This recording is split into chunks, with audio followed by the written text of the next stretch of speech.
bahwa sesungguhnya ajimat adalah datang daripada kuasa roh jahat. Ajimat adalah datang daripada kuasa roh jahat. Maka itu pribadi anak itu diikat oleh kuasa kejahatan. Dan diringkaskan cerita, makanya kami mengajak untuk berdoa dan berdoa kepada anak itu.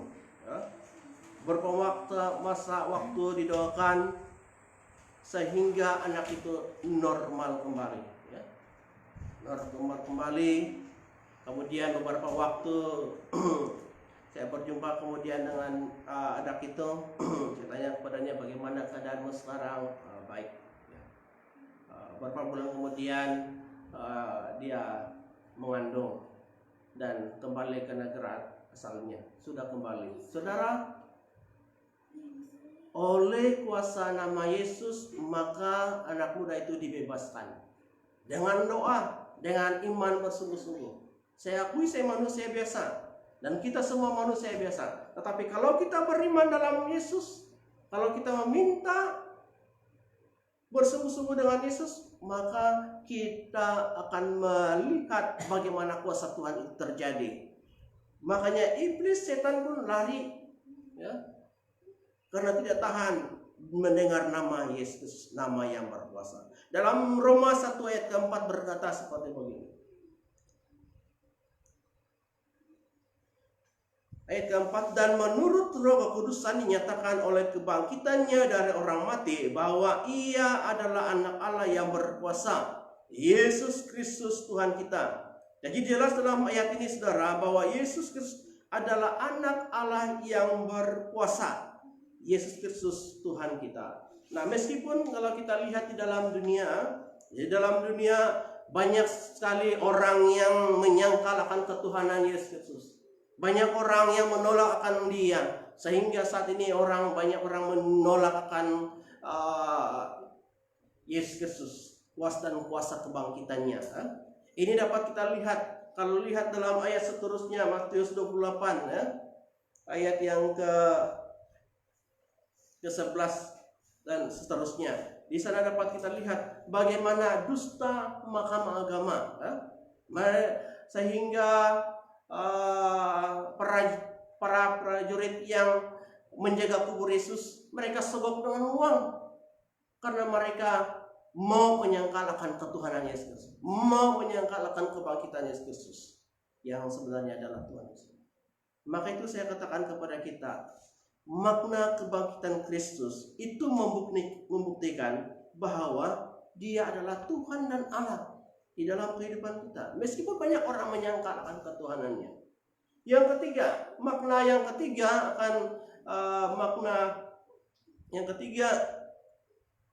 kebangkitan Kristus adalah membawa pengharapan bagi umatnya di dunia ini. Makna kebangkitan Kristus membawa pengharapan bagi umatnya di dunia ini. Saya dan saudara adalah umatnya Tuhan. Saudara, keadaan para murid Yesus pada mulanya mereka sangat hibah sekali, Mereka sangat hibah sekali karena ditinggalkan oleh seorang pemimpin yang mereka harapkan yang dapat membebaskan mereka dari pemerintahan Romawi, itulah Yesus pada mulanya. Karena mereka menyangka betul-betul Yesus itu sudah mati. Tapi setelah Yesus bangkit daripada kematian, Yesus datang kepada mereka dan memberitahukan kepada mereka bagaimana sebenarnya kerajaan Sang Mesias. Sang Mesias itu harusnya mengalami penderitaan. Lalu mereka percaya kepadanya. Sebelum itu mereka begitu tiba sekali. Mereka sedih sekali karena mereka menganggap orang yang mereka harapkan sudah mati. Tetapi rupanya Yesus tidak mati. Ia hidup. Itu membawa pengharapan bagi kita umat manusia dunia ini. Nah, ini juga berarti saudara, Kristus memberikan pengharapan baru kepada murid-muridnya, bahkan kepada kita semua yang beriman kepada Yesus. Sebab apa? Sebab kita punya Tuhan yang hidup. Dalam surat Paulus kepada jemaat di Korintus, 1 Korintus yang pertama, pasal 15 ayat 14 ayat 17 di sana berkata seperti begini. Tetapi andai kata Kristus tidak dibangkitkan, maka sia-sialah pemberitaan kami dan sia-sialah juga kepercayaan kamu. Lebih daripada itu, kami ternyata berdosa terhadap Allah, karena tentang Dia kami katakan bahwa Ia telah membangkitkan Kristus, padahal Ia tidak membangkitkannya. Kalau andai kata benar bahwa orang mati tidak dibangkitkan, sebab jika benar orang mati tidak dibangkitkan, maka Kristus juga tidak dibangkitkan. Dan jika Kristus tidak dibangkitkan, maka sia-sialah kepercayaan kamu dan kamu masih hidup dalam dosa. Saudara, ya, Tuhan Yesus Kristus hidup. Ya. Nah, Dia tidak mati. Meskipun dunia, sekali lagi, dunia menyangkal akan kematian Kristus. Ada orang yang mengatakan bahwa orang yang mati di kayu salib itu adalah orang yang disamakan dengan murid Kristus.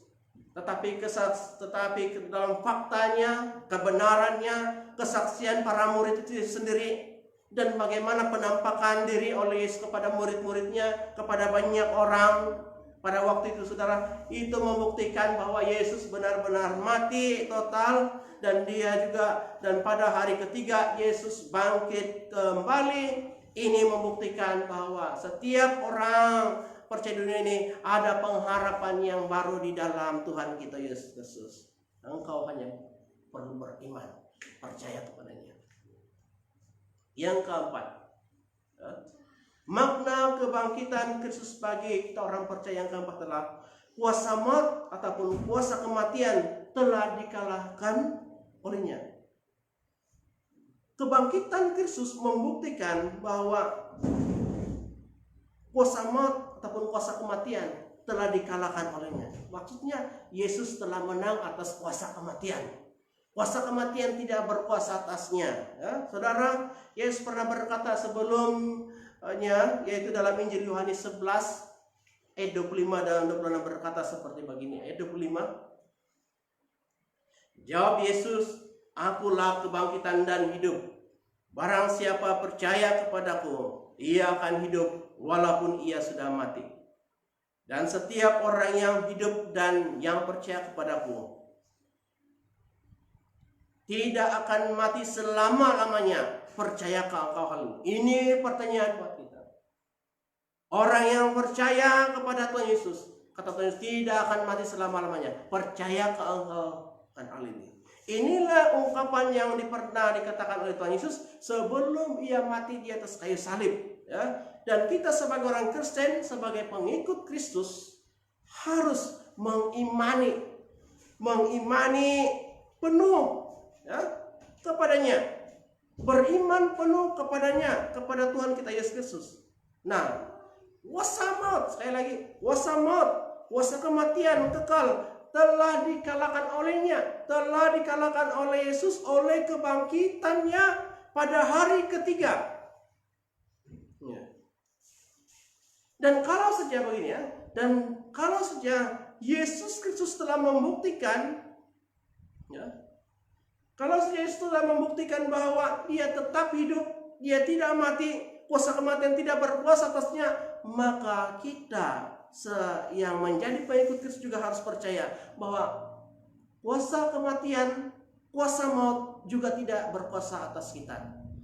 Kalau Yesus sebagai pribadi Tuhan yang kita ikuti, kuasa kematian tidak berkuasa atasnya, kita sebagai pengikutnya juga kuasa kematian tidak berkuasa atas kita lagi. Ya? Sebab jikalau kita mati di dalam kita beriman di dalam Yesus Kristus, maka Tuhan Yesus yang sudah bangkit akan membangkitkan juga kita pada hari kematian. Suatu hari nanti, ya, bila kita kembali kepada pembukuan Allah Bapa kita di surga. Maka itu kita puji Tuhan. Saudara, berita tentang kebangkitan ke sini juga harus kita akui, ya, harus diakui adalah berita yang sungguh menggembirakan, ya. Berita kebangkitan Kristus adalah suatu berita yang mengembirakan kita sebagai orang percaya, dan berita kebangkitan Kristus ini juga adalah berita gembira buat ahli-ahli keluarga yang mungkin saat ini mengalami kematian. Sekarang ada masalah kan? Setiap hari ada kematian berlaku, setiap hari ada kematian berlaku. Tetapi saya mau katakan begini kepada saudara, ya. Karena kita ada berita gembira, orang yang hidup beriman dalam Yesus, jangan takut. Kata Tuhan Yesus, jangan takut. Dia tidak mati. Kalau engkau mati di dalamnya, satu hari nanti bila engkau kembali kepadanya, kita akan bersama-sama disatukan dengan keluarga kita di dalam kerajaannya di surga. Engkau hanya perlu mengimaninya, beriman kepadanya. Saya dan saudara harus beriman kepadanya. Jadi saya mau beritahu kepada saudara, dimanapun Anda berada pada saat ini, bahwa Tuhan Allah kita, Yesus Kristus, tidak mati, ya. Kita harus beriman sungguh kepada Kristus.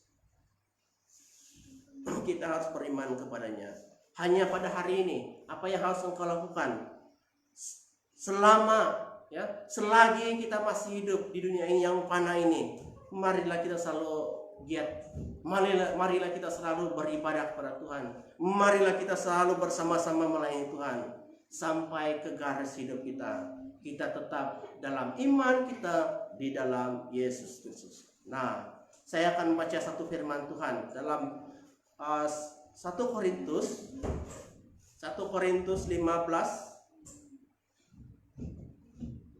1 Korintus pasal yang ke-15 ayat ke-55 sampai ayat ke-57. Di sana saudara berkata seperti begini.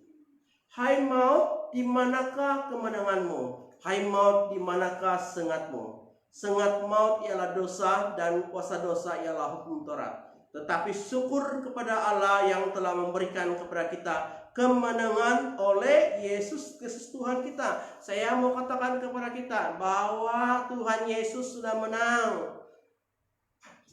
menang atas kuasa maut.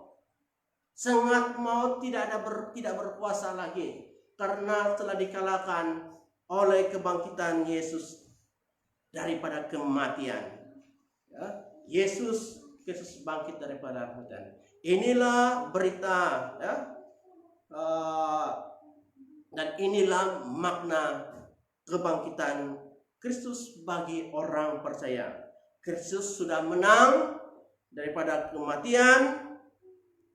Artinya kita juga sebagai pengikutnya telah menang atas kuasa maut, atas kuasa kematian. Maka itu kita tidak perlu takut lagi, ya. Meskipun mengalami mati secara fisik, saudara jangan takut, ya. Meskipun kita merasa hibah, ya, karena ada orang ditinggalkan, ada orang meninggalkan kita, tetapi saudara percaya kepada Tuhan. Suatu masa nanti kita akan bersama-sama dalam kerajaan surga, disatukan. Jadi pada hari berbahagia ini, sekali lagi saya ucapkan kepada kita, percayalah kepada Tuhan, ya. Percayalah kepadanya. Sesuai yang dikatakan dalam Yohanes 3:16, karena begitu besar kasih Allah akan dunia ini, sehingga Ia telah mengaruniakan anak yang tunggal, supaya setiap orang yang percaya kepadanya tidak binasa melainkan hidup kekal. Saudara, bukan hidup yang sementara Tuhan berikan, tetapi di masa akan datang bila kita kembali kepadanya, kita akan menerima kemuliaan, kita akan menerima hidup yang kekal, kita akan bersama-sama dengan Tuhan dalam kerajaan di surga. Kita harus syukuri semua itu. Terima kasih atas kesetiaan saudara bersama-sama dalam persekutuan pada hari ini, dimanapun Anda bersekutu bersama kawan-kawan, bersama keluarga, di rumah masing-masing, di asrama atau dimanapun. Saya mau katakan pada Puji Tuhan atas kesehatan kita bersama. Tuhan Yesus memberkati kita semua. Selamat pagi, selamat hari Minggu, selamat hari kebangkitan Kristus. Tuhan Yesus memberkati. Amin.